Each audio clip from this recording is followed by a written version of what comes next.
Ka All Meghalaya Dancers Association hakani ka kenti bamenta sa Shisen Pat ka khot ka wer ya baro ki riu don sap haka jala ki pakentup nadu ki samla ki hebred haka jinga kop ruai bat shat ya ka bara jutip kum ka Meghalaya Superstar State Level Season 6 ka ban penlong mentau benaya yong bat penkut hadu benai jemang.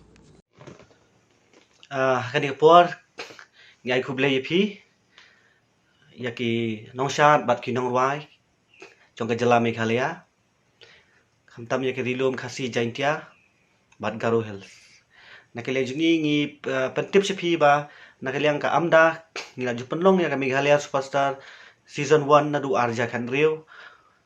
Hadu menta ka Season 6 ti kumta sa Season 4 nakaliang jong ka seng ngila temu biang ban penlong ya kan ka online audition Meghalaya Superstar Season 6. Kai gi jing temu gi bagi penlong ya kan ka rensan. Kadai ka wege jing temu ka ba ngin betil linti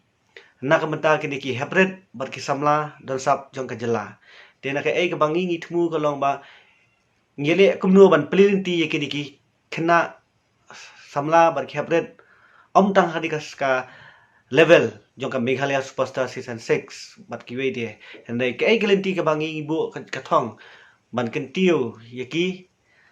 namar pitep ba ka sap ka phong kadai ka way kalenti kadai ka employment ban aikam aijam kai ka bangi I ba ki bon ki way ki banabar jong ka jela Meghalaya ki bakon thop kum ka Assam Kolkata Mumbai keleng dai lim ba ka ni ka ransan ngi ka kalalong ka way ka employed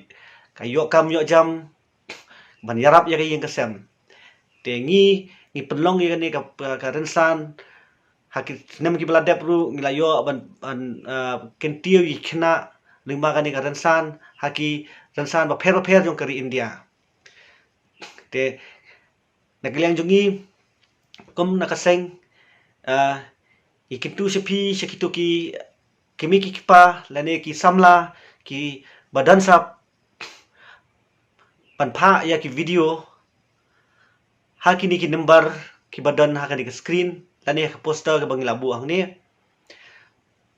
bat hadian ba ngila select bat ngila jiep ba yakino ki ba itibet bat ngin penrung yaki sya ka semi final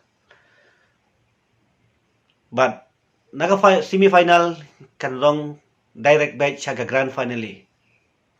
kumtang ikin tu yepi